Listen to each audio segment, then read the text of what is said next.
বিষয় মেনশন দেয় ভাই বিপিনুর কই তার বক্তব্য পাই না, তার মন্তব্য কি?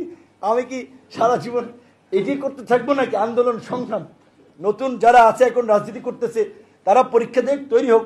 7-8 বছর তো বিরোধী দল যেভাবে হাত ভেঙেছি, পা ভেঙেছি, কোমর ভেঙেছি, শেষ পর্যন্ত নাকটাও ভাঙলাম, এত অত্যাচারিত নির্যাতিত হয়েছি।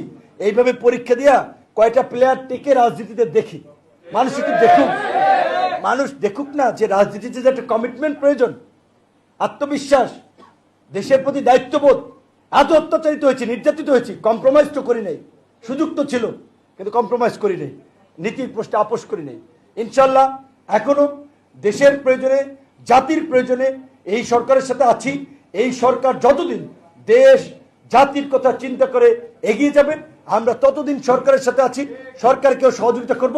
আপনাদেরকেও বলবো যে এখন এই কনস্ট্রাকটিভ আলোচনার মাধ্যমে সরকারকে সহযোগিতা করেন।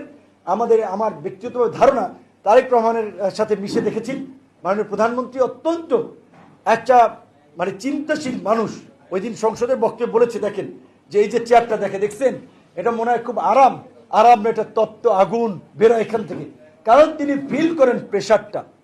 দেশে যাই কিছু হোক, আমার মন্ত্রণালয়ের যদি কিছু হয় ওইটারও দায়ভার প্রধানমন্ত্রীর উপরে পড়বে।